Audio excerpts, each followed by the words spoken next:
I-130 is basically the petition stage. তো I-130 যে US citizen spouse সে কিন্তু apply করছে I-130 জন্য। I-130 ইন্টারভিউ একসাথেই হয়, স্বামী আর স্ত্রী একসাথে বসে আর ওরা আনসার করে নিজের রিলেশনশিপের ব্যাপারে কোয়েশ্চেন্স। বাট আপনি যদি একটা সেকেন্ড I-130 ইন্টারভিউ পাচ্ছেন, then it is safe to assume কি that might be something called a Stokes interview.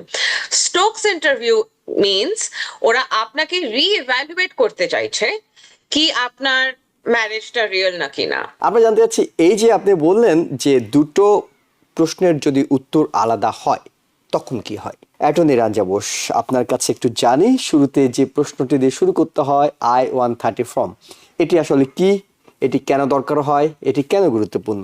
Firstly আমি বলবো ঈদ মোবারক সবাইকে। আর আজকে যে টপিকটা হচ্ছে ম্যারেজ বেসড এর I-130 আর স্টোকস প্রসেসে কি হয়। তো আপনার যে কোয়েশ্চেনটা আপনি জিজ্ঞেস করেন I-130, যখনই কেউ ইউএসএ তে গ্রিন কার্ডের জন্য অ্যাপ্লাই করে, অলওয়েজ অলওয়েজ দুটো স্টেপ থাকে। একটা হচ্ছে বেসিস স্টেপ, আর সেকেন্ডটা হচ্ছে the actual green card application, যেটা 485 বলে। না, এখন বেসিসটা হতে পারে আপনি আপনার family member, direct family member US citizen, বা আপনি স্পাউস, প্যারেন্ট, বাচ্চা আপনার ইউএস সিটিজেন, সেই ক্ষেত্রে আপনি I-130 ফ্যামিলি বেসড পেটিশন বলে, ওইটা আপনার বেসিস হয়ে গেলে তারপর আপনি গ্রিন কার্ডের জন্য অ্যাপ্লাই করতে পারেন। তো I-130 স্পাউস বেসড, ওইটা I-130 is basically the petition stage. তো I-130 যে ইউএস সিটিজেন স্পাউস সে কিন্তু অ্যাপ্লাই করছে I-130 জন্য। যে গ্রিন কার্ড বেনিফিটটা পাবে সে 485 এর জন্য অ্যাপ্লাই করবে, বাট I-130টা কিন্তু ইউএস সিটিজেন স্পাউসই অ্যাপ্লাই করছে। এবং ওর সাথে আর একটা I-130A সাপ্লিমেন্ট হয় ম্যারেজ বেসড গ্রিন কার্ডের জন্য, ওটা স্পাউসের ইনফরমেশন ওটার মধ্যে ফিল করতে হয় I-130A তে। এবং এটার filing fee around 675 650 depending on আপনি অনলাইন করছেন না কোথায় করছেন। এখন যখন আপনি I-130 অ্যাপ্লাই করবেন, আপনি যদি I-130 শুধু অ্যাপ্লাই করেছেন বা 485 এর সাথে অ্যাপ্লাই করেছেন, আপনাকে ইন্টারভিউর জন্য ডাকা হবেই হবে। স্পেশালি আগে ওরা কখনো কখনো এনাফ আপনি এভিডেন্স দিয়ে দিলে ওরা ইন্টারভিউর জন্য ডাকতো না মাঝখানে, বাট এখন রিগার্ডলেস অফ আপনার কিরকম কেস, ওরা কিন্তু ইন্টারভিউ এর জন্য ডাকছে। এবং I-130 ইন্টারভিউ একসাথেই হয়, স্বামী আর স্ত্রী একসাথে বসে আর ওরা আনসার করে নিজের রিলেশনশিপের ব্যাপারে কোয়েশ্চেন্স। এখন I-130টা হয়ে গেল ধরো, আর অফিসার কনভিন্স হলো না কি আপনারা অ্যাকচুয়ালি রিয়েল ম্যারেজে আসেন, at that point they can call you for another interview. এখন ইন্টারভিউ নোটিসে লেখা থাকে না, বাট আপনি যদি একটা সেকেন্ড I-130 ইন্টারভিউ পাচ্ছেন, then it is safe to assume কি that might be something called a Stokes interview. Stokes interview means ওরা আপনাকে রিইভ্যালুয়েট করতে চাইছে কি আপনার ম্যারেজটা রিয়েল নাকি না। তো ওই ক্ষেত্রে কিন্তু ওরা সেপারেট করে দেয় স্পাউসদের, আর they will ask some questions that যদি কেউ একসাথে থাকে স্বামী স্ত্রী বা যেও জানবে।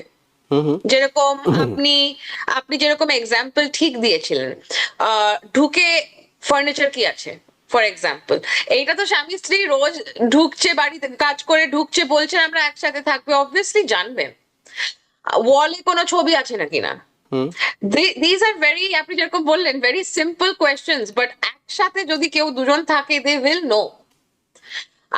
তো দিস আর দ্য থিংস ওরা অ্যাকচুয়ালি দেখতে চাইছে কি আপনি ছোট ছোট ডিটেল গুলো জানেন। এইগুলো কিন্তু আপনার I-130 ইন্টারভিউতে মে নট কাম আপ।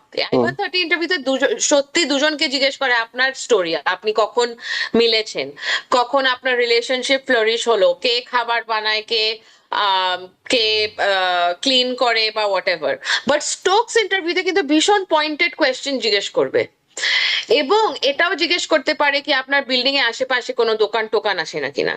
হুম। তো they will try to see আপনি কি ছোট ছোট ফ্যাক্টস জানেন না কিনা।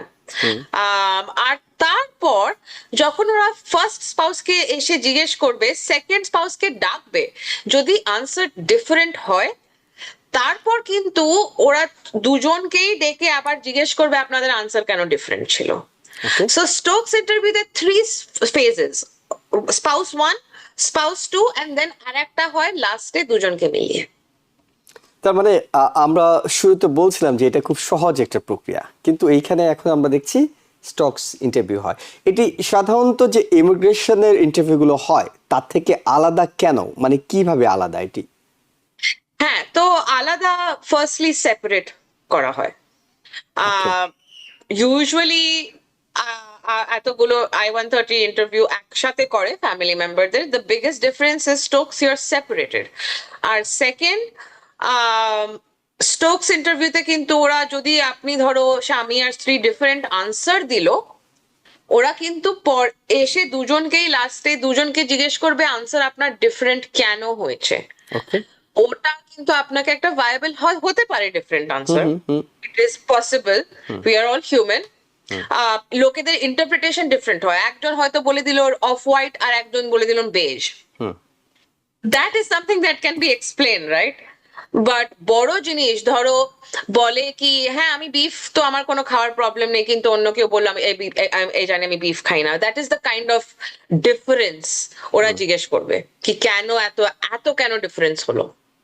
বা আমি যদি বলি আমার আমার স্পাউস অনলি 8টা অব্দি কাজ করে, বাট আমার স্পাউস গিয়ে বললো আমি তো 11টা অব্দি কাজ করি রোজ, that is a big difference. But ছবিটা এই ফুল না ওই ফুল, that is a small difference that can be explained away. ওইটার জন্যই লাস্টে দুজনকে আবার ডাকে ওরা।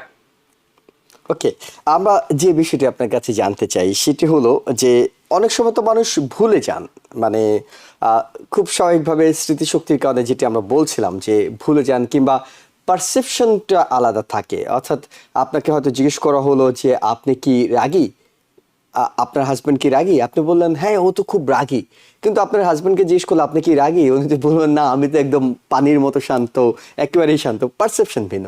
আমরা জানতে চাচ্ছি এই যে আপনি বললেন যে দুটো প্রশ্নের যদি উত্তর আলাদা হয় তখন কি হয়?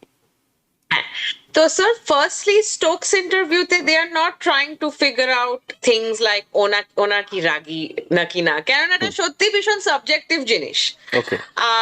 স্টোকস ইন্টারভিউতে they will ask mostly things যেটার একটা অবজেক্টিভ ওয়ান আনসার হবে। ড্রয়িং রুমে কতগুলো সোফা আছে, okay. that is really not a matter of interpretation. Either দুটো সোফা আছে বা 5টা সোফা আছে। Now there might be a difference in interpretation what counts as a sofa. ওকে। তো ওই জন্যই কিন্তু ওরা লাস্টে আবার দুজনকে ডেকে ওরা জিজ্ঞেস বলে কি করে। ঠিক আছে আপনি বলেছেন দুটো সোফা আর আপনি বলেছেন 3টে সোফা, এই ডিফারেন্সটা কেন? হয়তো একজন একটা চেয়ারকে সোফা রাখছিল, তাহলে ওটা ওরা এক্সপ্লেন করে দিতে পারে। You can explain the discrepancy. Okay. বা আমি যেরকম এক্সাম্পল দিলাম, একজন বললো হোয়াইট কালার আর একজন অফ হোয়াইট কালার আর একজন বেজ বললো, তো ওরা জিজ্ঞেস করবে কি এই ডিফারেন্সটা কি। তারপর স্বামী স্ত্রী, ওরা তো একটা স্বামী স্ত্রীর কমিউনিকেশনও দেখবে, যদি দেখে বলে কি ঠিক আছে ওটা হোয়াইট ছিল, ওটা মানে কথা বলে না স্বামী স্ত্রী মিলে, ওটা যদি অফিসার দেখে কি ঠিক আছে সত্যি ডিফারেন্স ইন ইন্টারপ্রিটেশন, তাহলে ঠিক আছে। কিন্তু ধরো একজন বললো 5টা সোফা আর একজন বললো দুটো sofa, that is a little bit, কেননা ওটা তো ম্যাটার অফ ইন্টারপ্রিটেশন না। আবার আরেকজন বললো সোফাই নেই, মানে আমাদের বাসায় কোনো সোফাই নেই।